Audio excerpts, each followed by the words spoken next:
et la pérennité des organisations. C'est une notion qui englobe un ensemble de valeurs, de croyances, de pratiques partagées au sein d'une équipe ou d'une organisation.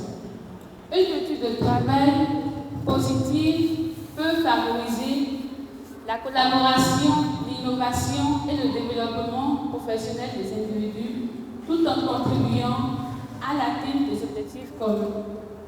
Bonjour et bienvenue à tous et à toutes.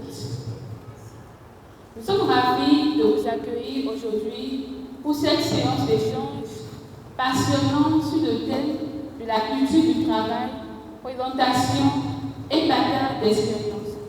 Je suis Orlane Lassel-Amomayon, étudiante en fin de licence de sécurité informatique à l'Institut de formation et de recherche en informatique et poussière de la Fondation Mastercard à l'Université d'Amsterdam.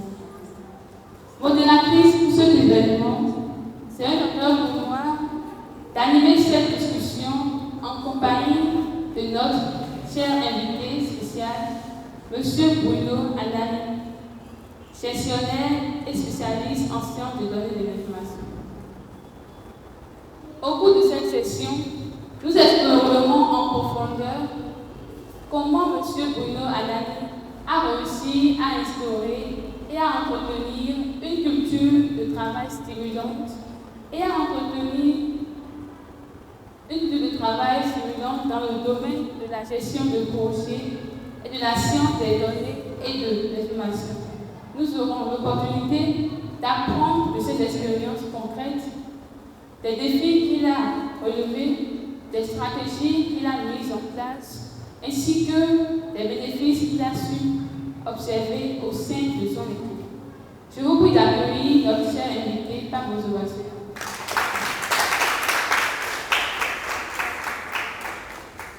Et puis, cette belle initiative émane du programme de bourse de la Fondation Mastercard à l'Université d'Amsterdam, dont l'objectif premier est de permettre à tous les boursiers de la Fondation d'échanger avec notre cher invité et aussi à vous, chers entrepreneurs présents, et à vous, jeunes professionnels, de retenir dans son partage d'expériences professionnelles et de cette réalité du monde du travail et des opportunités professionnelles. Culture du travail, présentation et partage d'expérience, c'est autour de cette thématique que nous ouvrons cette séance d'échange. Alors, avant de comprendre le secret qui a permis à notre invité de gravir les échelons et d'être là où il en est aujourd'hui, nous allons essayer de mieux connaître son parcours professionnel et académique. Qui est notre invité avant que la passion pour la science ait donné une ravie de la Monsieur Bruno Anani, que pouvez-vous nous dire sur votre parcours académique et professionnel? On veut tout savoir. Merci beaucoup pour la présentation. Merci pour cette opportunité aussi. Nous avons été patients et je pense que l'objectif a été atteint. Je vois du monde devant moi, alors qu'il y a quelques 10 minutes, on parlait de 10 personnes. Donc, je vous remercie tous d'être là. Moi, c'est Anani Bruno. Parcours professionnel, parcours académique, je vais faire très court. J'ai commencé dans cette même université, en mathématiques bien sûr. Après, la passion m'a emporté ailleurs, en informatique, que j'ai fait au Guinée, je ne l'ai pas fait ailleurs. Et après ce parcours en génie informatique, ou ce que nous appelions à l'époque informatique de gestion, et je peux vous dire que c'était une formation très pratique. Je dis pratique dans la mesure où quand vous sortez, vous êtes déjà capable de faire. Donc, après cela, si je reste sur le parcours académique, j'ai étudié pas mal de sujets. Je ne suis jamais resté accroché. Je suis resté accroché à l'informatique, mais je m'y détache de temps en temps. En regardant un peu dans divers domaines, gestion de projet, la protection internationale, vous comprendrez tout à l'heure pourquoi j'ai étudié la protection internationale. J'ai étudié la gouvernance informatique. Quand on parle de gouvernance, c'est autre chose encore. Je me suis beaucoup renforcé dans le domaine pour rester, pour rester compétitif. C'est de cela qu'il s'agit, rester compétitif. Et donc, si je veux me limiter à un certain nombre de choses, je ne me suis pas laissé dans le domaine de la gestion logicielle. Je me suis spécialisé dans les bases de données. Je me suis spécialisé dans les réseaux informatiques. Je me suis spécialisé et j'ai exercé la maintenance informatique. Et je me suis spécialisé en ce qu'on appelle maintenant l'intelligence artificielle, les big data, donc la conception de modèles prédictifs. Et d'ailleurs, où j'ai fait une certification. Et d'ailleurs, actuellement, vous savez, on fait beaucoup de choses, mais dans notre système académique, il faut le diplôme. Même si vous faites les certifications ont plus de pratique et de réel que le diplôme, mais les gens préfèrent vous demander toujours le diplôme. Et il faut faire les équivalences. Donc, pour rester toujours compétitif et actif dans l'actualité, surtout dans l'intelligence artificielle, actuellement encore, je suis dans au moins 2 cours d'intelligence artificielle et ce que nous appelons le big data. Moi, je ne fais rien sans les bases de données. Pour moi, ce n'est pas dissociable et je vous conseille de regarder un peu cette approche-là. Donc, un peu, voilà mon parcours académique. J'ai fait une certification en matière de gestion axée sur les résultats, suivi et évaluation. Donc, gestion de projet, là aussi, quel que soit ce que vous faites, je vous conseille toujours de regarder ce côté. Et je vous dirai aussi pourquoi il faut regarder ce côté, ce que nous appelons gestion de projet. Et aussi un master en gestion de projet. Et on me demande toujours, pourquoi tu fais tout ça?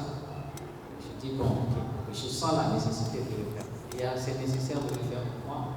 Parce qu'en même temps, en exerçant, il faut préparer l'après.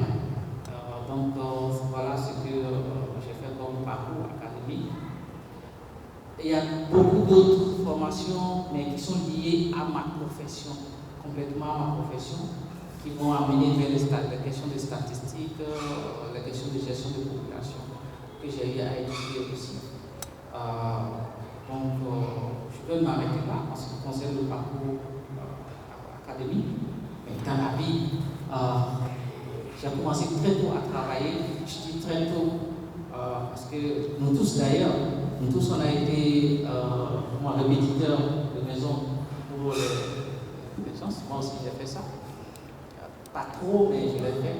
Et dès que j'ai fini l'université, je pense que mon premier emploi c'était beaucoup plus l'enseignement. J'ai beaucoup enseigné. Donc j'ai commencé par enseigner l'informatique. Avant de rentrer dans une ONG pour les consommateurs, de défense des consommateurs, où j'ai travaillé quelques mois seulement. J'ai été très instable au départ dans mon parcours professionnel, parce que dans mon métier, une fois que le système tourne, je ne vois plus mon utilité là. Je préfère laisser la main pour les utilisateurs, quitte à intervenir de temps en temps. Donc j'ai été très instable. Après le ONG, j'ai travaillé pour un cabinet informatique où on était seulement 3 jeunes avec un directeur qui avait monté sa boîte. On était les tout premiers. Et je peux vous dire que ça a été vraiment un succès où je m'occupais spécialement du côté génie logiciel, développement rapide de l'application. Et je pense qu'après cela, je suis passé à la fonction publique. Vous voyez le parcours, hein, le privé, la fonction publique. Je suis passé à la fonction publique à l'ORTB, pas en tant que journaliste, je vous en prie, mais en tant qu'infographe. Donc à l'époque, on devait faire l'infographie. Et l'infographie, les gens connaissaient juste cela comme préparer vous voyez les annonces de l'écologie. Comment on refait les photos pour leur redonner vie un peu, on met des trucs là. Mais l'infographie, c'est au-delà de cela. L'infographie, c'est de l'art. Et c'est aussi l'animation du journal, participer pour aider les journalistes dans le décor et dans le passage d'un certain nombre d'images et les accompagner avec le processus à l'époque. Donc là aussi, je n'ai pas joué. Et mes parents étaient inquiets, je vous dis. Mais ce type-là, il ne fait que démissionner, parti.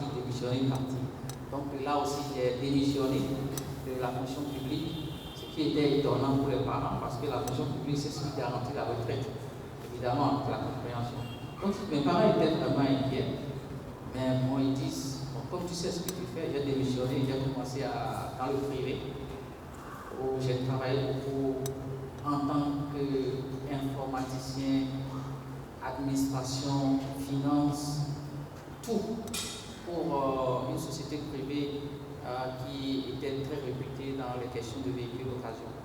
Donc, j'automatisais le processus, je mettais le processus administratif en place et je surveillais toute l'équipe en plus de la relation extérieure que je devrais mener avec les institutions étatiques comme la douane, parce que il y a des choses que nous faisons avec la douane, comme l'inspection du travail. Donc voilà mon parcours. Vous voyez, je suis passé de privé, administration publique, privé encore. Et avant de moi-même être mon propre employeur, de devenir employeur et donc de monter ma boîte de communication, où j'avais un centre de communication, cyber, tout ce qu'il faut. Vous pouvez venir passer toute la journée. Parce qu'il y a le restaurant à côté, vous pouvez surfer, il y a un centre de kinésie. C'était tout un complet. Et après, dans mes recherches d'évolution et dans mes recherches de faire autre chose, je suis tombé dans la vie humanitaire. Donc je suis rentré avec le Haut Commissariat des réfugiés en tant qu'informaticien, bien sûr, à l'époque, en tant qu'informaticien. Mais donc, c'est la boîte qui a connu plus de temps avec moi. C'est là où je n'ai pas encore démissionné. Et donc, c'est ma position actuelle. C'est là où j'ai évolué, gravi les échelons. Et j'ai fait l'informatique, j'ai fait de la gestion de population, les statistiques, j'ai fait la gestion de l'information. Actuellement, je coordonne une équipe de gestion de données, de l'information et de ce que nous appelons l'identité. Vous pouvez poser des questions par rapport après, parce que ce n'est pas vraiment le but du sujet. Mais c'est ce que je fais actuellement quand nous parlons de gestion de données, gestion de l'information et de l'identité. Nous faisons ce que vous appelez le recensement de population, mais ce n'est pas un recensement de population tel qu'on le fait pour la population générale. Ce n'est pas comme ça. C'est un recensement exhaustif. Ça veut dire que chaque individu doit être recensé quand nous parlons de réfugiés ou de demandeurs d'asile. Et donc, déjà, je vous invite à noter UNHCR et à aller chercher après ce que c'est que UNHCR, qui est un organisme des Nations Unies qui s'occupe de la protection internationale. Donc, tous ceux-là qui de force ont été obligés soit de quitter leur pays ou de s'installer ailleurs par faute de protection et qui se retrouvent en situation difficile.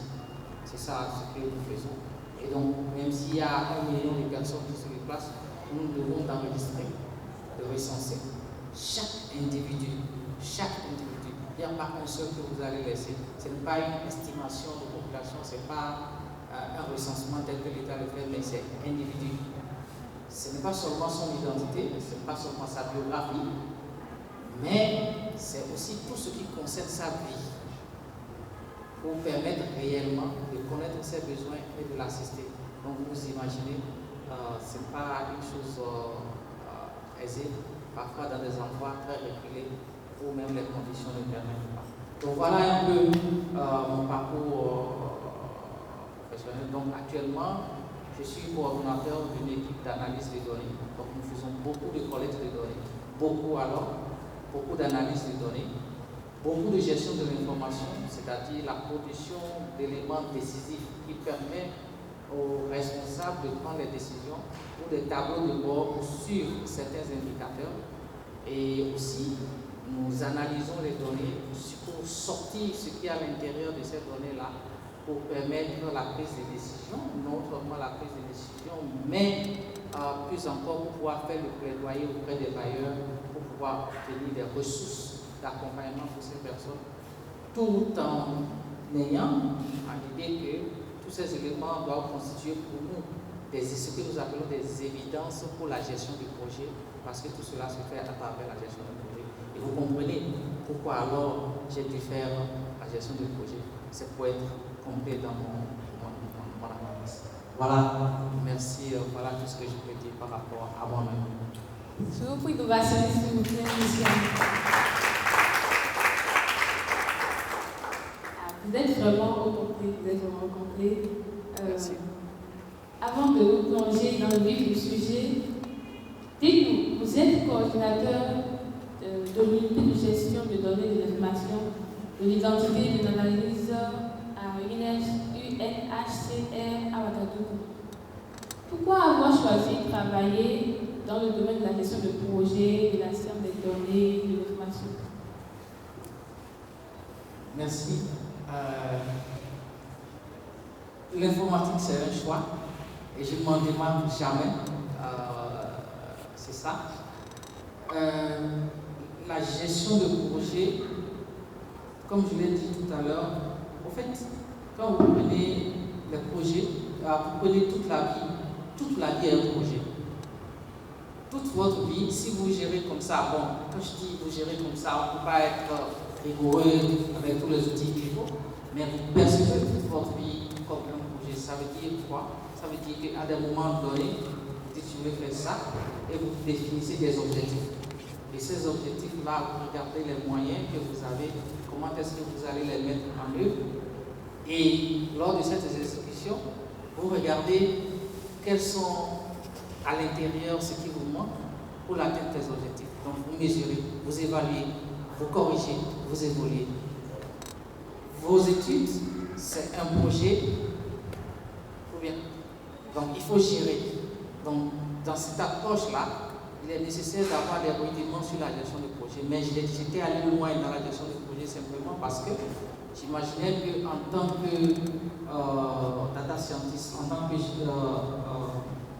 homme de la science des données, si je dois évoluer en freelance, c'est des projets qui me viendront et il faudrait bien que je sois suffisamment pointu. Non seulement ça, en tant que gestionnaire de données au HCR, vous êtes obligé de comprendre tous les projets, tous les programmes du HCR, parce qu'il faut gérer des indicateurs en réalité. Et ces calculs d'indicateurs rentrent purement dans les cycles de la gestion des projets au niveau du programme, au niveau de notre institution. Et alors pour moi, non seulement pour mes propres gouvernements et pour ce que je fais pour bien le faire, ça rentre aussi dans la culture du travail.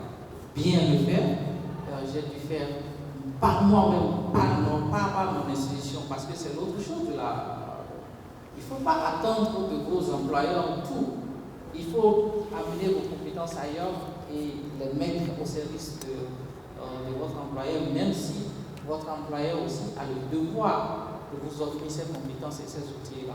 Donc voilà comment je me suis retrouvé dans la gestion du projet, pas en les essayant, mais en utilisant dans le quotidien que je fais. Gestion de données de l'information, pour moi, c'est juste une passion. C'est juste une passion, mais cette passion s'est vue encore plus grande avec l'apparition en réalité de l'intelligence artificielle et de la big data. La façon dont nous parlions des données il y a quelques années, ce n'est plus la même façon aujourd'hui. Avant, on nous disait par exemple, il ne faut pas collecter beaucoup, on n'a pas suffisamment d'espace, on n'a pas suffisamment de mémoire. Aujourd'hui, l'espace, la mémoire ne constituent plus les limites. La puissance des machines ne constitue plus les limites. Et d'où alors maintenant, au jour d'aujourd'hui, on ne parle plus seulement des données structurées, mais on va parler des données non structurées. Tout est devenu des données. Et ces données apparaissent au jour d'aujourd'hui sous toutes les formes. Et donc, vous allez parler du volume des données, ça devient beaucoup. Vous allez parler de la variété des données. Vous allez parler de ce qu'on appelle la volupté des données. Parce que les données, ça varie très vite et ça grandit très vite dans le temps. Tout cela est né de quoi? Est né de tous ces objets connectés. Aujourd'hui, je peux contrôler mon climatiseur d'ici. Je peux vérifier si mon climatiseur est allumé à la maison, je peux l'éteindre ou l'allumer. Les objets connectés, l'histoire des objets connectés fait qu'il y a des données partout. Même les données que vous ne voulez pas laisser, vous les laissez chaque jour au quotidien. Et toutes ces données-là ne sont pas forcément structurées. Donc nous avons des données structurées et non structurées.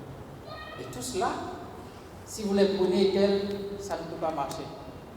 Il faut pouvoir les travailler, les analyser, pour ressortir ce qu'il y a à l'intérieur de l'information. C'est de cela qu'il s'agit. Et cette information-là, c'est la vie de l'entreprise. Vous prenez le marketing aujourd'hui, le marketing est basé sur des modèles de données. Très clair, il n'y a pas autre chose. On parle de marketing digital, mais le marketing est devenu complètement digital. Qui fait le marketing parmi vous, s'il vous plaît? Qui fait le marketing? Vous faites le marketing et vous êtes amené souvent à faire quoi? Vous êtes amené souvent à faire quoi dans le cadre du marketing?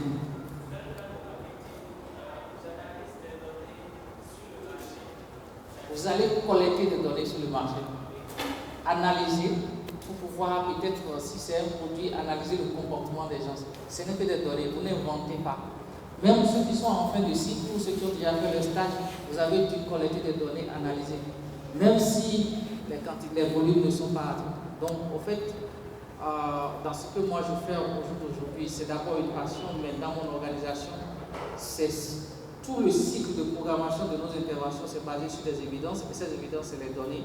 Et ces données brutes, tout le monde ne peut pas les comprendre, il faut pouvoir les analyser et sortir ce qu'il faut pour pouvoir planifier, mettre en œuvre, analyser les gaps qui sont à l'intérieur, corriger et montrer les résultats à la fin. Donc, dans tout ce cycle-là, c'est ça qui me passionne moi et c'est ça qui me maintient dans cette position-là. Mais j'aime beaucoup de passion pour d'autres choses. Je suis un bon joueur de basket aussi. Et j'ai l'habitude de. Michel n'est pas là. J'ai l'habitude de battre au tennis de table. Merci beaucoup, monsieur Johanani. Vraiment, je suis émue. Toute notre vie est un projet et l'information est au centre de tout. Sans plus tarder, on sait que la culture du travail, associée à l'apprentissage, continue, favorise la croissance professionnelle des individus. Et donc, monsieur Anani, qu'est-ce que c'est que la culture du travail et en quoi c'est important pour construire une carrière professionnelle associée? Merci beaucoup, mademoiselle. La culture du travail, ce n'est pas la chose la plus difficile en réalité à définir. Je vais prendre seulement le mot culture. Chacun de nous ici, en tant que Béninois d'abord, nous avons une culture. En tant que Béninois ici, en tant que groupe que nous sommes Béninois. Celui qui est de l'extérieur, c'est un Béninois. Nous avons une culture. Maintenant, quand on parle individuellement, on trouvera une culture. C'est ça. C'est ça d'abord. Donc, de la collectivité ou de la famille dont nous venons, il y a une culture qui est là, qui est claire. Et donc, la culture ici va devenir le centre de toute chose. Tout ce que vous faites, c'est suivant votre culture. Donc, il y a ce qui est rattaché à vous de par vos origines et autres. Mais il y a tout ce que vous-même vous allez développer comme comportement, comme élément pour pouvoir atteindre vos objectifs dans votre projet, dans la gestion de votre projet de vie en réalité. Ici, nous parlons de culture du travail. Donc, et quand on parle de culture, c'est tout ça là, tout ce que vous allez mettre en œuvre. Quand vous êtes en équipe, par exemple, c'est tout ce que vous allez mettre en œuvre pour vous assurer l'atteinte commune des objectifs, communs, définis ensemble. C'est tout ce que vous allez mettre en œuvre dans le cadre d'innovation pour atteindre vos résultats. C'est tout ce que vous allez mettre en œuvre pour vous rendre votre environnement sain. Rendre votre environnement sain, parce que si l'environnement n'est pas sain, ça ne va pas avancer en réalité. Que vous soyez seul ou en équipe, votre environnement doit être sain. Et quand je parle de l'environnement sain, par exemple, c'est simple, c'est aussi simple. Nous sommes ensemble ici, nous sommes un groupe de personnes.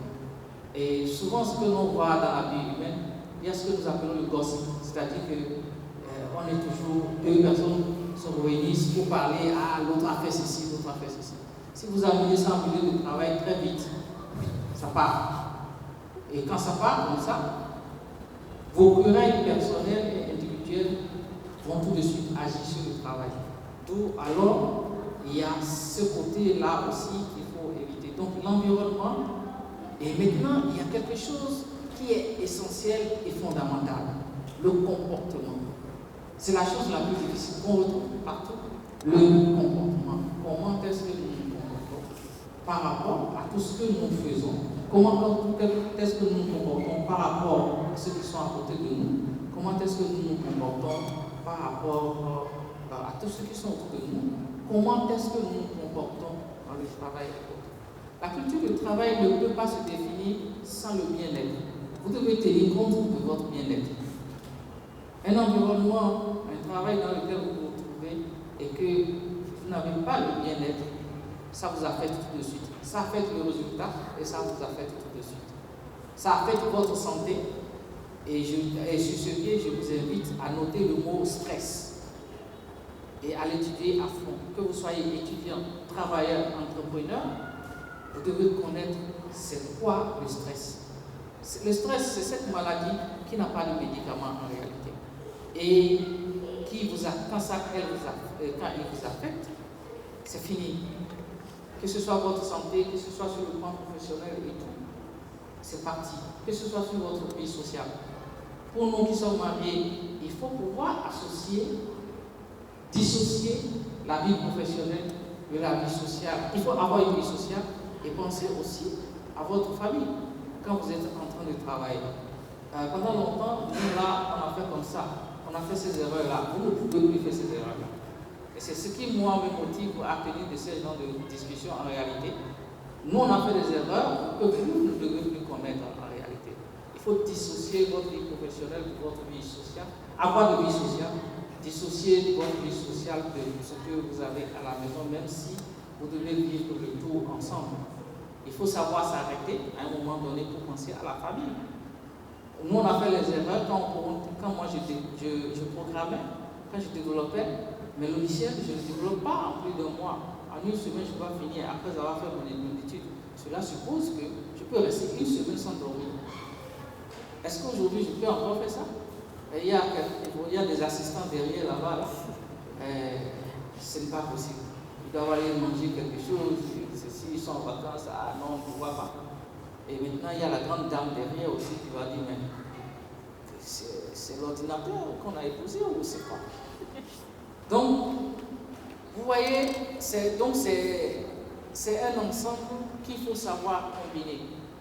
Mais à l'intérieur de cet ensemble qu'il faut savoir combiner, puisque j'ai parlé de gestion de projet, et c'est là exprès que j'ai mis ça, il y a la tête de votre résultat, de votre objectif qui est là. Il faut être focus. Il faut vous focaliser sur le résultat, tout en tenant compte de tous ces éléments qui équilibrent votre vie. Ne laissez pas le travail vous emporter et ne laissez pas aussi votre travail mal fait. En réalité, c'est ça. Le travail mal fait dont on parle ici, volontairement ou involontairement, ne laissez jamais votre travail mal fait. Quand on pose un travail sur la table, il faut tenir compte du délai. Deuxième chose, la qualité du travail.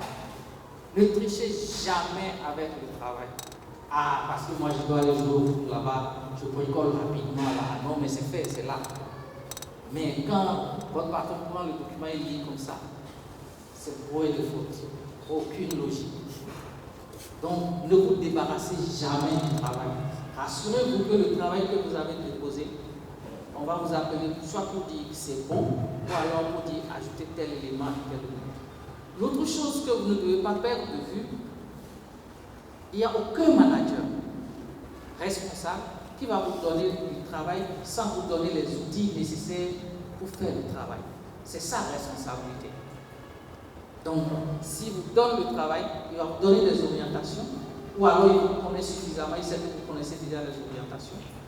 Et bien, si vous avez besoin aussi des outils pour faire ce travail, celui qui vous a demandé cela doit pouvoir vous donner. C'est la responsabilité du manager. Sa responsabilité n'est pas de faire le travail à votre place, mais sa responsabilité de vous donner des outils et aussi de vous guider. Donc, ne vous enfermez jamais pour dire « Ah, comment je vais faire ?» Le comment je vais faire, vous retournez voir votre manager pour des orientations. Vous n'arrivez pas à vous démarrer, ce n'est pas une honte. Retournez pour des orientations. Mais ce qui restera à votre force, c'est le réseau que vous aurez créé. D'où alors ce mot-là avec lequel les leaders ou les coachs parlent, le réseau, network. Vous devez avoir un réseau dans votre domaine. C'est-à-dire vous ne pouvez pas tout connaître. Ce n'est pas possible. Vous ne pouvez pas tout connaître. Mais par contre, vous avez un réseau. Moi, je ne connais pas. Je suis capable d'appeler la dame d'à côté. Elle est capable de m'expliquer.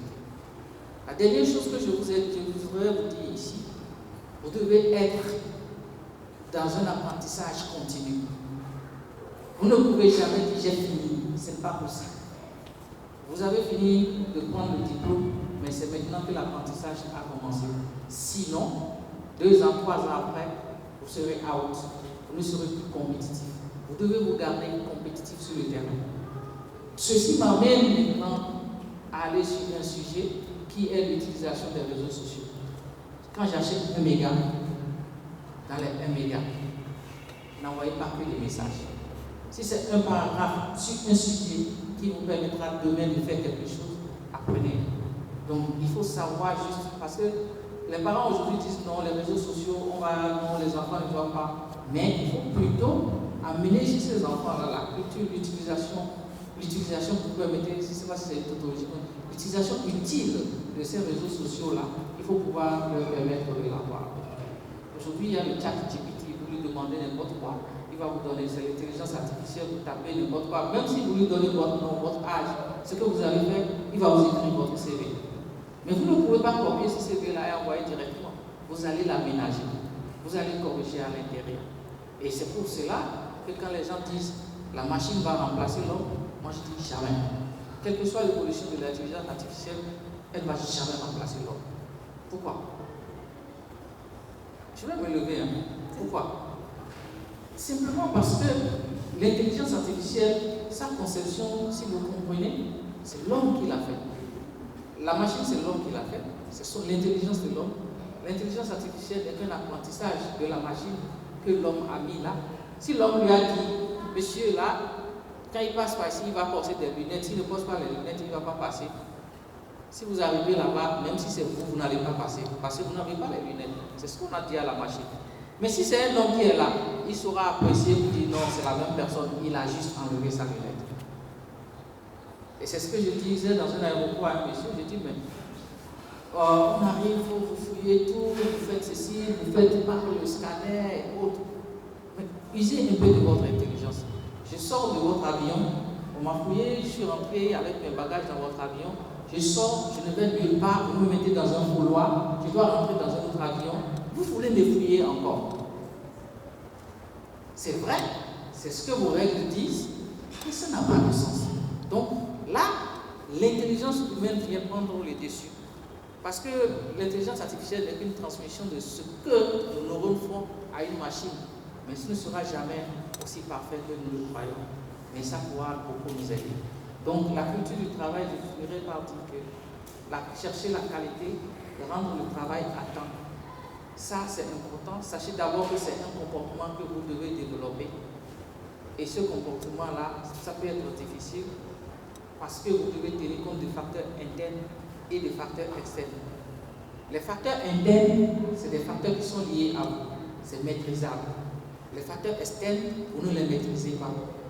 Mais si vous pouvez arriver à contrôler ces facteurs externes pour qu'il n'ait pas beaucoup de... comment on appelle ça?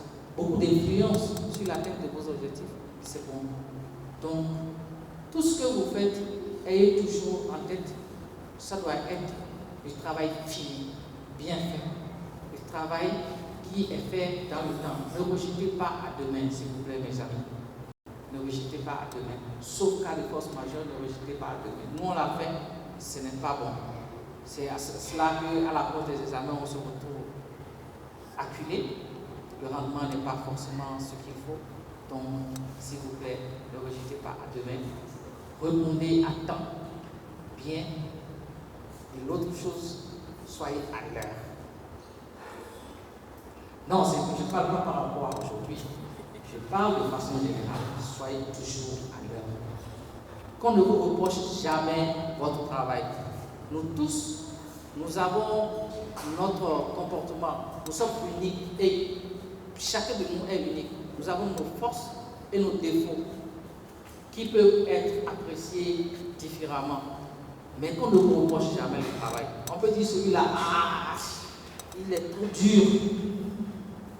Mais il est dur, mais son travail, c'est impeccable.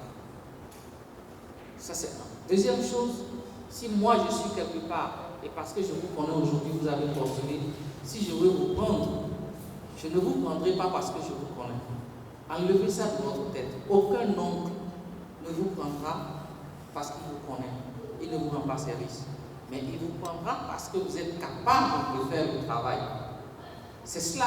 Donc vous devez compter sur votre travail. Ne dites jamais, c'est mon oncle qui est là-bas, donc c'est... Non, oubliez ça. Il faut convaincre votre oncle, il faut l'obliger à vous prendre. Et l'obliger à vous prendre se trouve dans votre sérieux, dans ce que vous lui avez montré, dans la capacité de travail. Parce que moi, si vous m'envoyez votre lettre de recommandation, je ne vais pas signer. Si je ne suis pas sûr que c'est là où je vais vous recommander, vous allez montrer une bonne image. Ayez toujours une bonne image et vous n'allez pas regretter cela. Ça peut retarder, mais vous ne finirez pas, si c'est la qualité de votre travail, vous ne finirez pas vous retrouver. Personne n'est né inintelligent. Tout le monde est né intelligent. Je suis fort en mathématiques. L'autre, si tu le prends, il t'écrit un poème tout de suite.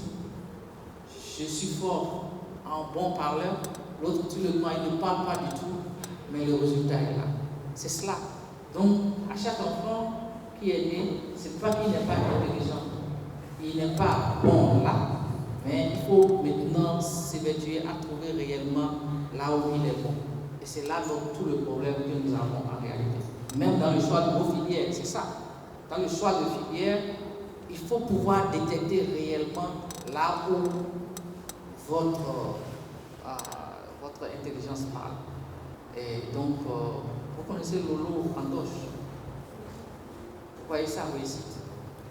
Et pourtant, peut-être quand il était jeune, les gens allaient dire non, il ne peut pas réussir.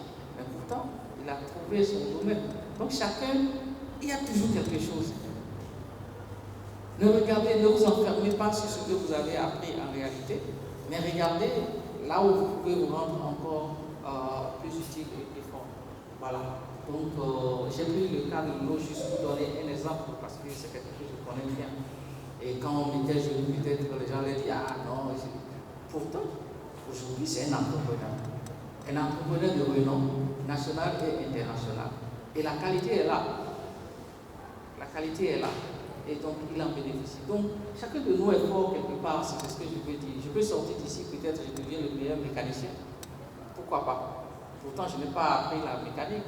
Ça, c'est des choses que nous ne pouvons pas expliquer. Donc, retenez que la culture du travail, je vous souhaite de la regarder comme qualité du travail, le travail très bien fait, dans la fonction, dans le temps, et aussi avec un certain épanouissement. Ne vous laissez pas emporter par le tout. Ne ruinez pas votre santé. Sinon, vous allez chercher l'argent et prendre tout pour aller vous soigner. Au lieu de manger, vous allez chercher l'argent. Et c'est ce que nous faisons. Nous, on a perdu ça de vue. On cherche l'argent. Après, on se retrouve en train de prendre l'argent pour aller donner à l'hôpital. Ce n'est pas ce que je vous souhaite. Merci. Alors, nous devons compter sur notre travail, tenir compte du bien-être dans la culture du travail, être focus sur le résultat. Merci vivement, monsieur Bruno. Merci. Alors, parlant de tout ce parcours et de cette expérience, quelles ont été vos difficultés rencontrées et qu'est-ce professionnelle. Merci beaucoup. Et souvent, quand on me parle de difficultés, je vais dire quelque chose qui peut vous choquer. Moi, je me dis que je n'ai pas eu de difficultés. Même si j'en ai eu,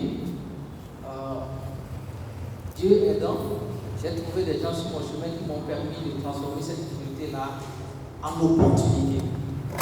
Et c'est ce que je veux que je voudrais que vous puissiez noter. Chaque difficulté, chaque obstacle que vous allez rencontrer, efforcez-vous à transformer ça en une opportunité. Opportunité de succès, et opportunité d'apprentissage, opportunité d'enrichissement. C'est ce que moi je peux vous dire. J'ai rencontré des difficultés. Je vous donne un exemple très simple. Pas dans le parcours professionnel, mais je vais parler du parcours académique. Meilleur, parmi les deux premiers de ma classe, le lycée Bienzin comptait bien sûr une mention. Vous voyez, c'est ça, le lycée, on compte sur les mentions et autres. Le lycée Bienzin comptait bien sûr une mention, donc parmi les pourcentages. Et puis je vais au bac, j'échoue. Donc ne voyez pas que je ne pensais pas que j'ai une mention au bac ou j'ai eu le bac en une fois, c'est faux. Je suis allé au bac, j'ai bien joué proprement. Et donc c'est le deuxième bac que j'ai pu passer. Vous savez, et ça par exemple, ça affecte beaucoup. Pour quelqu'un qui travaille, qui a réussi toute son année scolaire, qui va à un examen, qui échoue, c'est difficile. Donc, ne pensez pas que voilà, le type là, la vie a été rose. Non, j'ai échoué. Ça a été une difficulté pour moi. Parce que là, s'installe un peu le doute en réalité en vous. Mais ce qui est intéressant, c'est d'avoir des gens positifs autour de vous, qui vous accompagnent et qui vous montrent que ce n'est pas la fin de la vie. Et c'est ce que moi j'ai eu. Donc, j'ai eu l'opportunité là d'apprendre qu'autour de moi, il y avait des gens qui s'intéressaient à moi et que je n'imaginais même pas. Même des professeurs qui venaient à la maison pour dire ce n'est pas possible et qui m'encourageaient. Des amis qui étaient surpris. Donc, c'est ça en réalité. Si vous restez seulement dans vos entourages à voir la négation partout, ça ne va pas marcher. Donc, c'est ça les difficultés. Maintenant, sur le plan académique, les difficultés, ça ne manque pas. Mais comment est-ce que vous les gérez, c'est ça qui est le plus important. Mais comment on gère les difficultés sur le plan? D'abord, la recherche du travail. Vous savez, vous avez fini. Écoutez, nous tous, nous connaissons le milieu. Hein? Nous tous, on est passé par là. Dès que vous avez eu votre bac, vous êtes rentré à l'université, les parents, les moyens ne sont plus aussi forts que ça. Hein? Donc, il faut vous battre. C'est ça. Et quand vous êtes battu, vous avez obtenu le diplôme, pour les parents, c'est bon. Hein? L'homme est là, il faut vous chercher.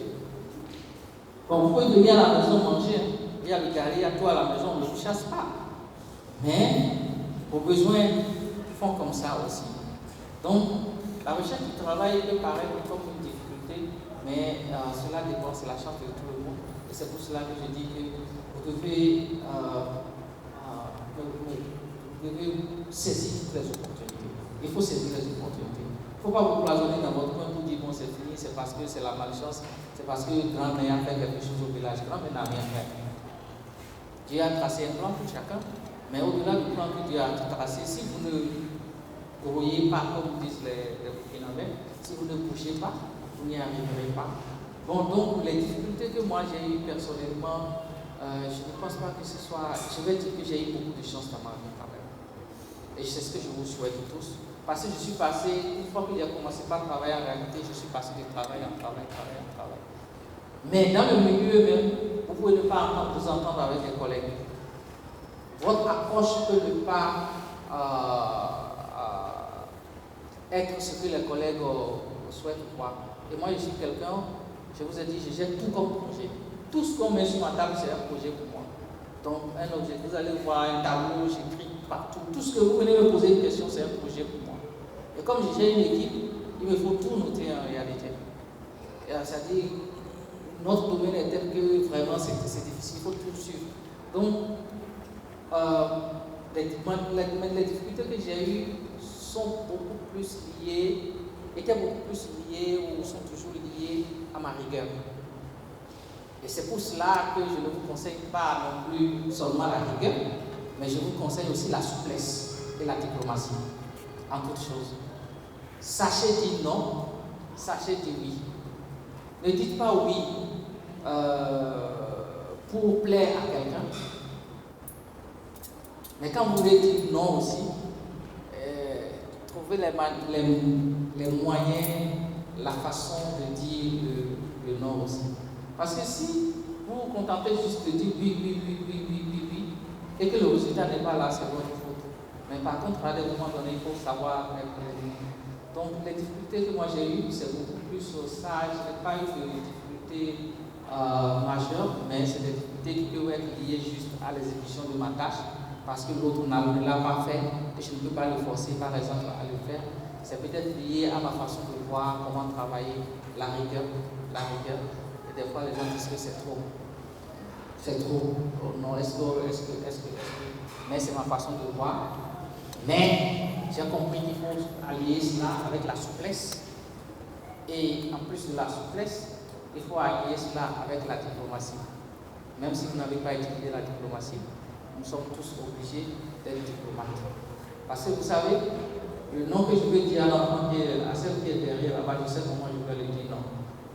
Je ne vais pas lui dire non directement, mais je sais comment lui dire non pour qu'elle comprenne que c'est non. Elle accepte le non, en réalité. Je sais aussi comment lui dire oui, bon, ça va durer ou ça va être reçu. Donc c'est cela que je vais dire. Difficulté, mais quand il y aura des difficultés, c'est clair. Et ma conclusion serait, faites tout votre possible pour transformer cette difficulté-là en opportunité. Un conseil clair que je voudrais donner ici, je ne voulais pas donner de conseils, mais un conseil clair que je voulais donner ici, ne vous enfermez pas sur vous parce que c'est difficile. Ayez toujours, comment on appelle ça, des gens avec qui vous pouvez parler de vos difficultés. Parce que la solution peut être à côté, vous enfermer sur vous, c'est pas bon. Maintenant, en entreprise, pour les entrepreneurs, vous qui allez gérer les employés, pour vous qui allez, nous tous nous sommes des employés. En entreprise, si je crée mon entreprise, je dois mettre des mécanismes de gestion de ces cas-là, pour que le personnel aussi se sente dedans et ait un mécanisme. Si vous êtes dans une entreprise, recherchez s'il n'y a pas un mécanisme de gestion de difficultés qui est lié à votre travail. Des personnes qu'on appelle, par exemple, c'est des facilitateurs dans l'entreprise, à qui vous pouvez parler sans qu'ils ne diffusent ce que vous leur avez dit, mais qui vous aident à avoir des solutions. En dehors de ça, il y a les mécanismes. Si c'est lié au travail, il y a votre superviseur avec qui vous parlez directement. C'est sa responsabilité aussi de vous accompagner. Si vous voyez que ce n'est pas possible et c'est lié à lui, il y a toujours un mécanisme. Regardez au sein de votre entreprise s'il y a un mécanisme de gestion de ces éléments-là. Donc voilà ce que je peux dire. J'espère avoir répondu à la question. Merci infiniment, monsieur Kounio. Je note que tout n'est pas rose et dans chaque difficulté ou obstacle, nous devons nous efforcer à les transformer en opportunités. Alors, nous vous remercions infiniment pour ces apports qui, à coup sûr, vont être utiles à nous, étudiants et étudiantes, et à tous les entrepreneurs ici présents. Cher public, j'espère que vous avez suivi avec choix et avec attention. Alors, nous allons sans plus tarder passer la phase de questions. Là, ceux qui ont des questions, vous allez poser, on va commencer par bouger pour Wafi. Juste, j'ai oublié une chose. Elle avait parlé de difficultés et succès. Mais par contre, j'ai eu beaucoup de succès.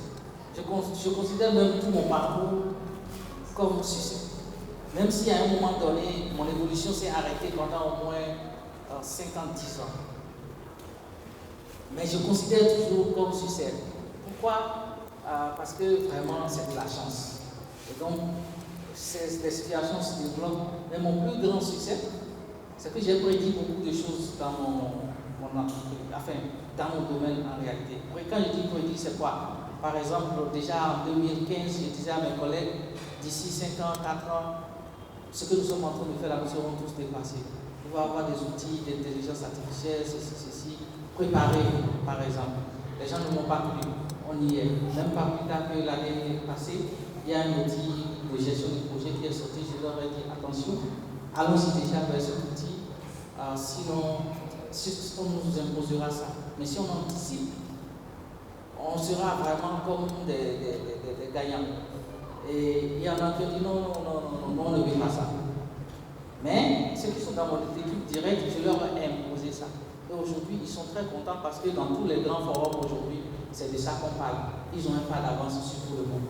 Donc ça, c'était pour moi des succès personnels de pouvoir voir que mon équipe émerge. Et il y a beaucoup de gens que j'ai supervisés et qui m'ont même dépassé. Donc j'ai recruté des gens qui m'ont dépassé aujourd'hui, qui sont devenus mon chef. Ça, c'est mon succès. Merci. Je vous prie de merci.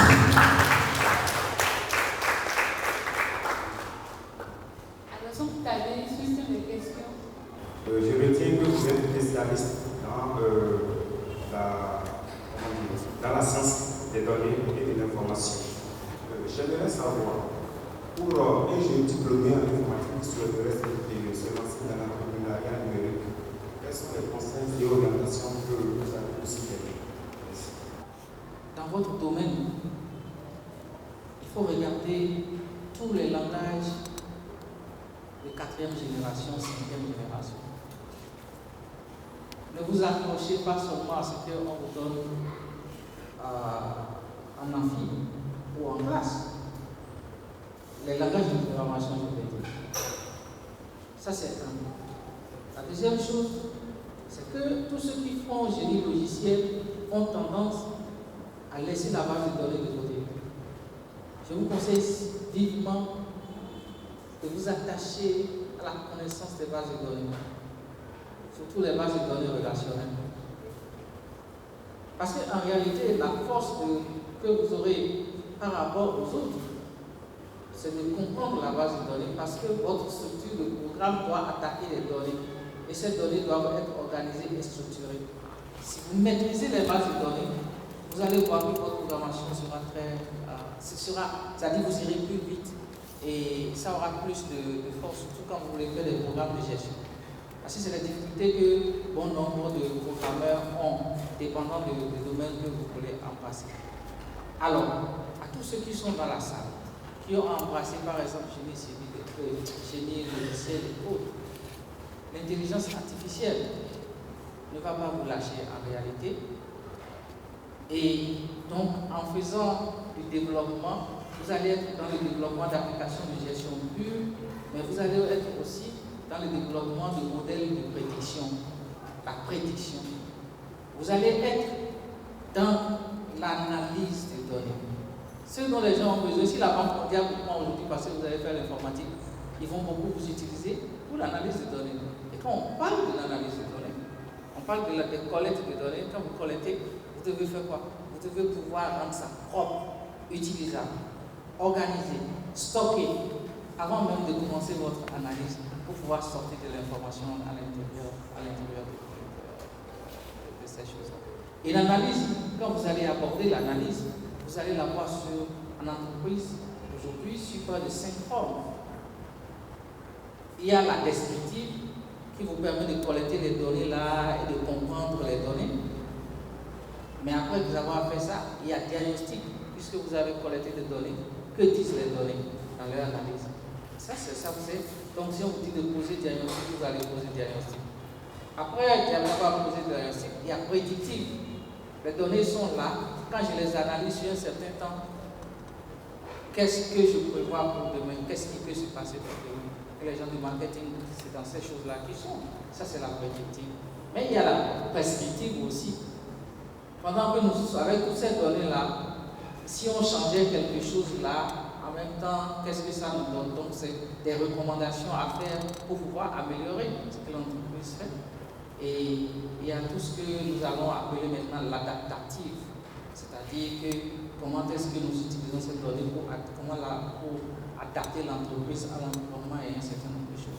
Vous qui faites des génie logiciels, je vous dis aujourd'hui, attention, vous devez regarder pleinement la science des données. Je vous conseille ça. En plus, parce que votre capacité déjà en génie logiciel, vous allez l'utiliser dans la science des données pour pouvoir automatiser un certain nombre de tâches. Et je vous conseille de regarder aussi tout ce qui est langage de dernière génération, comme Python et les méthodes et autres. Et tant que je lis le logiciel, si vous ne voulez pas être dépendant des autres, vous devez apprendre à faire l'analyse. Parce qu'avant même de programmer, il y a toute l'étude qui fait l'analyse. Sinon, les analystes vont vous apporter le dossier et vous allez simplement programmer. Des fois, ce n'est pas facile. Donc, je résume pour dire, s'il vous plaît, en plus de votre génie logiciel, c'est une bonne chose. Apprenez la base de données correctement. Mais commencez déjà par vous intéresser à tout ce qui est analyse, sciences des données. Je veux dire tout ce qui est sciences des données. Qui sont les mathématiciens de la salle? Il n'y en a pas. Tous ceux qui vont s'intéresser aux mathématiques, aux sciences des données, vous verrez que tout ce que vous avez appris comme mathématiques va revenir. Allez lire. Donc, les mathématiques qu'on nous apprend là, si on me demande aujourd'hui de développer un programme de mathématiques pour le Bénin, je vais changer tout. Donc, ça veut dire qu'à partir de seconde déjà, tous ceux qui sont en C seront capables de faire la science des données. Parce qu'il y a la probabilité qui se retrouve dans la science des données. La prédiction, c'est ça, c'est de la probabilité pure. Tout ce que nous apprenons là, si vous êtes aujourd'hui, vous voulez faire une inscription en analyse de données, on vous dit la probabilité, vous devez connaître la probabilité. Il y a l'algèbre linéaire qui revient. Vous allez voir les suites qui reviennent. Vous allez voir ceux qui ont fait mathématiques un peu. Vous allez voir l'intégrale qui revient. Et tout cela, on nous apprenait juste comme ça. Pourtant, quand au moment où on nous apprenait ça, si on liait un peu à un langage informatique, on sortirait fort déjà en réalité. C'est pour cela que je dis ça. Si vous retournez, forcément vous allez passer par ces choses-là. Donc voilà ce que je peux dire. Je pense que ça a répondu à beaucoup de questions. Mais, merci. J'aimerais savoir comment partir de zéro pour réaliser ses rêves lorsqu'on vit d'une famille modeste. Bien. La question est difficile, mais c'est faisable. On ne peut pas tous sortir d'une famille aisée qui vous permet la vie. Mais si c'est votre rêve, vous devez le construire pas à pas, pas à pas, pas à pas. C'est la petite dire aux gens. Moi, je viens de la rue, je traîné dans la rue, et vous allez m'excuser, les croyances sont faites qu'on dit Dieu va revenir. Le Dieu qui va revenir là, c'est le bienfaiteur que je vais rencontrer chaque jour sur mon chemin. Donc il y a des bienfaiteurs qui ne disent pas bien. Et donc j'ai profité de ce peu, et j'ai mis du sérieux dans ce peu. Donc chaque opportunité qu'on vous offre, vous allez mettre du sérieux pour gravir un échelon et pour améliorer. Ça veut dire porter au genou, on vous aidera à porter sur la tête. C'est ça. N'attendez, je vous le dis et je vous l'ai dit tout à l'heure, n'attendez pas que tel oncle est riche ici, c'est lui qui doit m'aider, ou mes parents ne sont pas riches, je ne sais pas. Contentez-vous de ce que vos parents vous offrent. Reconnaissez-leur d'abord ce qu'ils vous offrent et contentez-vous de ce qu'ils vous offrent. Pour à chaque opportunité de soulever. Ça peut marcher, ça peut ne pas marcher. Ça, c'est l'autre chose que j'ai appris de la vie. J'ai toujours dit, je ne vais jamais échouer. Pour moi, l'échec n'existe pas. Et un jour, ma tante m'a appelé et dit, mais toi, le jour où tu vas échouer là, on va faire comment? Et voici pourquoi j'ai échoué. Donc, ce que je veux dire, oui, famille modeste, c'est difficile. Vu ce que vous décore, vu ce que vous voulez faire, mais ne cherchez pas à faire une cour comme ça. Ne cherchez pas une cour à grand pas, à tout de suite d'évolution, mais cherchez une cour qui évolue de façon progressive, mais qui ne descend pas non plus. Même si c'est en temps de si, il faut carrément trouver une stabilité, mais vous faites évoluer de façon progressive. Et nous revenons encore à la question du projet en regardant vos objectifs. Quels sont mes objectifs? Je vais vous dire ce que moi je fais. Quand j'ai commencé par gagner mon salaire, ONG c'était 30 000. Poisson public 50 000. Le reste, je ne dis pas. Mais quand j'ai commencé par gagner mon salaire, et quand j'ai eu la chance de gérer ma première équipe, j'ai obligé tout l'équipe. Si vous gagnez votre salaire, au moins, le tiers de votre salaire ne vous appartient pas. Moi-même, j'appliquais la moitié de mon salaire, ne m'appartient pas. Ce n'est pas que c'était dans une cantine, c'était dans aucune cantine, mais ça ne m'appartient pas. Donc je gagnais, c'était 100 000, je vivais comme quelqu'un qui gagnait 50 000. Pourquoi? Simplement parce que je me dis que cet emploi que j'ai, si je le perds, je suis capable de vivre 3 mois en réduisant encore un peu mon coût de vie, de vivre 3 mois avec ce que j'ai, tout en recherchant un autre travail, parce que je reste confiant qu'au bout de 3 mois, 6 mois, j'aurai un autre travail. Mais je ne vais pas tomber. C'est cela aussi qu'il faut garder à l'esprit, parce que la tendance que nous voyons, dès que le salaire a augmenté, nous les jeunes là, on augmente le niveau de vie. J'avais la possibilité d'acheter une voiture, mais j'ai préféré continuer avec la moto. Mais en me construisant petit à petit, et en évoluant, c'est comme ça. Donc, venir d'une famille modeste, je saurais être un handicap pour ne pas évoluer. Ça peut constituer un handicap, mais cela ne saurait être un handicap pour ne pas évoluer. Si vous avez la volonté et si vous essayez d'aller de façon progressive. Et je dis une chose, c'est pas seulement en Afrique, c'est pas seulement les parents qui étudient, c'est pas seulement les parents qui aident. Quelqu'un chez mon enfant dans la rue, je vais demander mais pourquoi tu l'as fait. Quand on m'explique, je vois qu'il a le droit de le gifler, il a étudié mon enfant. Vous voyez? Mais ailleurs, si vous giflez l'enfant de quelqu'un là, ce commissariat ça va finir. Donc regardez aussi au problème. Aussi, ne restez pas dans les idées négatives. Regardez aussi. Comment est-ce que ceux qui vous tendent la main, comment est-ce que vous prenez cette main? Ceux qui font comme ça, comment est-ce que vous prenez la main? Parce que je suis sûr parmi vos camarades qui ont un peu plus, ils devront vous assister aussi. Ils ne vous laisseront pas derrière. C'est cela qu'il faut construire.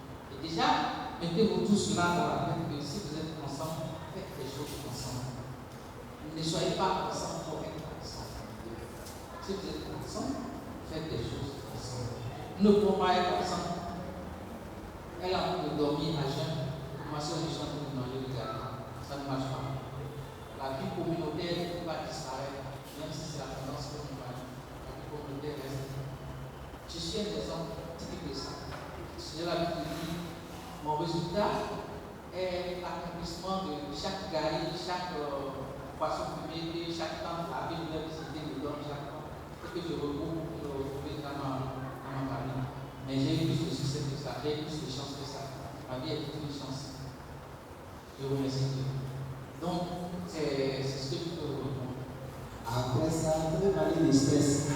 Il y a une maladie qui n'a pas de guérison. Je voulais savoir comment vous pouvez gérer cela. Peut-être le stress.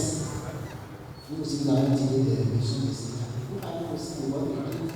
Je n'arrive pas à faire ça. C'est parce que votre équipe, pour votre travail annuel ou votre équipe dans le domaine entrepreneurial. Mais si c'est les deux à la fois, je voudrais savoir comment vous arrivez à gérer les deux. C'est difficile aujourd'hui de travailler pour quelqu'un qui s'engager pour soi-même. Voilà. Et la dernière chose,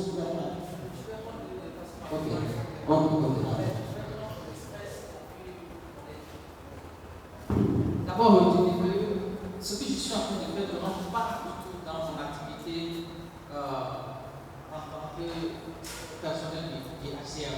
Parce que chez nous, c'est clair, je ne peux pas mener des activités. C'est pour ça que c'est vraiment gratuit, c'est une contribution pour aider en principe.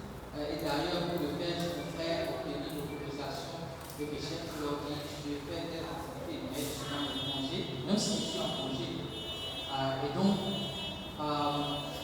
je ne parlerai pas beaucoup de mon organisation, mais je parle de mon organisation pour que vous sachiez. Et donc, c'est UNHCR, le Haut Commissariat pour les réfugiés. NHCR. Vous pouvez taper juste HCR. HCR, Haut Commissariat pour les réfugiés, et vous allez voir. Quand je parle de mon unité, de mon équipe, c'est que c'est une session qui regroupe les techniciens, gestionnaires d'informations, gestionnaires de données. À l'intérieur, nous avons des géographes pour pouvoir faire les actes. Parce qu'il y a ce que nous appelons les analyses spatiales, donc une représentation de l'information sur des actes qui est beaucoup plus parlant. Et gestionnaire de l'identité. Ce que nous appelons gestionnaire de l'identité, c'est ceux-là qui vont faire le recensement exhaustif, le recensement individuel de chaque. Parce que le HCR a une base mondiale de près de combien de millions de personnes déplacées, donc c'est les refugiés et les demandeurs d'asile. Vous allez voir tout ça. Et là, je profite pour vous dire, donc c'est de cette équipe que je parle. Donc j'ai une équipe que je coordonne de près de 11 personnes avec des compétences diverses que moi je coordonne pour obtenir en réalité surtout le résultat qu'il faut. Donc tout ce qui est donné, tout ce qui est évidence pour pouvoir justifier de la planification, pour pouvoir justifier les résultats obtenus, pour pouvoir avoir des éléments de plaidoyer sur le terrain. C'est nous qui faisons ce travail, surtout les collectes de données. Sinon on doit faire des enquêtes, c'est nous qui concevons les enquêtes pour pouvoir collecter les données et après nous faisons le travail. C'est ça de cette équipe que je parle. Et d'ailleurs actuellement ils sont en formation. Et je profite de cette occasion pour vous dire que vous devez constamment aller sur ces sites-là, les sites des UN et autres là, parce qu'il y a le programme des volontaires des Nations Unies qui offre aussi des emplois. D'accord? Donc vous devez aller sur ces sites-là de temps en temps, comprendre ce que ceux-là font, pour voir quelle opportunité aussi ça vous offre. Ça ne vous coûte absolument rien. Par exemple, le site des volontaires, si vous allez là-bas, vous pouvez déposer votre CV entièrement ce que vous faites. Et dès qu'il y a des offres, vous regardez, vous pouvez postuler. Vous ne demandez la permission à personne. Le jour où vous avez la chance, on vous appelle, vous préparez votre interview. Malheureusement, on n'aura pas le temps de parler, de préparer interview et aller faire interview. Mais je vous promets qu'une autre fois, quand je serai là, je me ferai le plaisir d'animer ce débat. Maintenant, le stress. La gestion du stress commence par vous-même. D'abord, ne vous laissez jamais stresser. Il y a beaucoup de choses qui peuvent vous stresser. Moi, je me stresse très vite. Mais je sais me reprendre aussi. Je me stresse très vite et je sais me reprendre aussi. Mais c'est vous qui devez savoir qu'est-ce que vous déstressez. Qu'est-ce que vous devez faire. D'abord, vous devez inclure dans votre programme des activités sportives. Le sport, ce n'est pas forcément être footballeur ou être basketteur. Marcher, je sais que vous marchez déjà beaucoup. Donc, activité physique, je vais dire. Quitter le stress aussi, c'est ce que je suis en train de faire. Je suis en train de quitter le stress de mon boulot, le quotidien que je fais. Vous voyez qu'ils m'ont appelé, je leur ai dit non, faites votre chose là-bas, moi je suis dans autre chose. Donc j'ai pris une pause, je suis venu voir la famille, je gère comme ça le stress, je fais complètement autre chose. Et ce que je fais ici, c'est ma façon aussi de gérer le stress. Je quitte tout cet environnement, toutes les questions qui concernent cela, et je rentre complètement. Je fais autre chose complètement en réalité pour pouvoir gérer mon stress. Le stress pour l'autre, c'est quand il écoute une musique spécialement jazz, par exemple. Le stress pour l'autre, c'est quand il écoute son timpoumen. Le stress pour l'autre, c'est quand il va danser son salsa. Enfin, enlever le stress, c'est petit.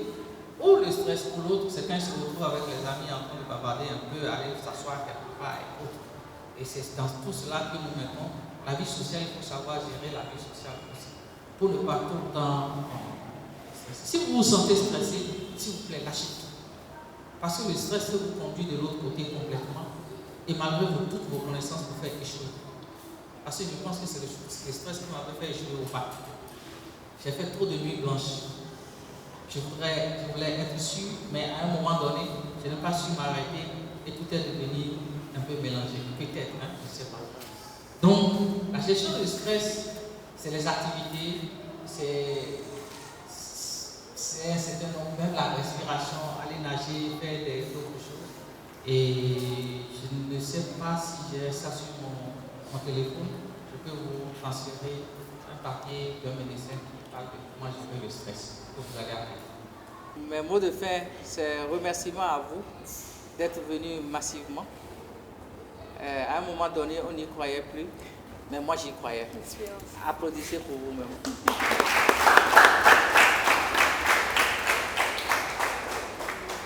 Je vous dirais, honnêtement, ce n'est pas facile, mais il faut rendre ça facile. Il faut apprendre à relativiser, il faut se fixer des objectifs, il faut gérer ces objectifs comme des projets. Donc, un projet, vous évoluez un peu, vous avez des difficultés, vous essayez de corriger, de diminuer peut-être la dose et vous évoluez. L'essentiel est que vous atteignez l'objectif. Un objectif, un projet, c'est dans le temps. Si vous arrivez à rester dans le temps, c'est très bon. Si vous n'arrivez pas à rester dans le temps, ce n'est pas grave, mais n'annulez pas l'objectif. Un projet, il y a deux facteurs, les facteurs internes, les facteurs externes. Les facteurs externes ne dépendent pas de vous. Les facteurs internes, vous pouvez les contrôler. Essayez de les contrôler à 90%. Les facteurs externes, ne vous y accrochez pas, mais qu'ils ne vous empêchent pas d'évoluer. C'est de cela qu'il s'agit. Il faut rester fort. Les réseaux sociaux, utilisez-les autrement, s'il vous plaît. Et une chose que je n'ai pas du tout dite pendant toute ma présentation et que j'ai réservé pour la fin, et ce sera mon mot de fin, vous devez apprendre à transmettre ce que vous avez reçu. Vous devez apprendre à transmettre ce que vous avez reçu. Retenez que vous ne pouvez dire « j'ai compris ceci » que lorsque vous êtes capable d'expliquer ou d'apprendre la même chose à quelqu'un d'autre. Si vous êtes capable d'expliquer ce cours à quelqu'un, c'est que vous avez appris le cours, vous comprenez le cours. Pourquoi il faut forcément transmettre ce qu'on a à l'autre? Parce que plus vous allez transmettre, plus vous allez apprendre. C'est clair. Je connais. Si je reste là-dessus pour dire, bon, je connais et je ne vais pas connaître, je vais juste rester assis sur ça. Mais dès que j'ai transmis à l'autre, mon envie est d'aller plus loin que lui, toujours de rester devant. Donc j'apprends autre chose. Donc le fait de transmettre me permet et me donne l'envie d'apprendre autre chose. Et je reste convaincu que demain, si moi-même j'ai oublié, je vais lui faire référence. C'est de cela qu'il s'agit. Parce qu'il y a trop de gens aujourd'hui qui ont accumulé de la connaissance et cette connaissance reste seulement leur connaissance à eux. Ça ne marche pas comme ça. Ça ne peut pas marcher comme ça. Ça ne peut pas. Moi, personnellement, j'aime juste transmettre. Je n'ai pas de limite dans la transmission si je connais. Mais si je ne connais pas aussi, j'ai toujours un réseau. Et donc, je dis souvent aux gens, j'ai toujours une solution. Parce que j'ai un réseau qui est large. Avec mes années d'expérience, si je ne connais pas ça, je connais exactement quelqu'un qui peut m'aider. Et si celui-là ne connaît pas, il connaît quelqu'un. Donc, on a un réseau dans lequel on se trouve et on se retrouve. Donc, ne vivez pas sans le réseau. Je ne suis pas en train de faire de marketing, mais ceux qui font le marketing savent que c'est le réseau qui marche. Ne vivez pas sans le réseau, s'il vous plaît. Tendez-vous au maximum la main. Nous sommes en Afrique, notre culture, c'est la communauté. On ne peut pas vendre ça, on ne peut pas laisser ça de côté. Quel que soit notre niveau intellectuel, quel que soit ce que nous serions devenus, notre culture reste la communauté. La communauté et la communauté. Ça c'est clair. Si nous abandonnons la communauté, qu'on ne commence par la famille, comment est-ce que nous asseyons avec nos frères? Comment est-ce que nous asseyons avec nos amis? Comment est-ce que nous communiquons? Comment est-ce que nous dépannons celui qui est en difficulté? Et ainsi de suite. Constituez toujours une communauté, constituez une vie sociale et vous allez voir, ça marche. Et donc, mais attends, c'est ça, non? Il y a quelqu'un qui me demandait si je parle fond. Et donc, mais attends, c'est ça, non? Mais attendez, que ce soit une exception. C'est-à-dire que même si on est trois, quand on se retrouve, c'est comment l'autre, si il a mal fait, au lieu de critiquer, c'est comment est-ce que nous allons l'aider à se soulever. Et soyez francs. Ce n'est pas parce que c'est mon ami que je ne vais pas lui dire ça là que tu as fait, ce n'est pas bon. Si tu es mon ami, tu ne me dis jamais que ce n'est pas bon. Je ne suis pas ton ami. Tu dois pouvoir me dire ce qui est bon et ce qui est mauvais. Ça, c'est très important. Et donc, moi, je pense que chacun de nous ici, je vous souhaite vraiment un succès. Et n'hésitez pas, si vous voulez faire des échanges, comment on dit, particuliers, et si entre-temps, il y a une opportunité encore pour moi, parce qu'avec cette expérience, je vais demander la permission officielle pour commencer par faire des choses comme ça. C'est ce qui me déstresse, c'est ce que j'ai décidé de faire peut-être après ma retraite. Je suis très proche de la retraite, je vous avertis. Et merci encore d'être venu.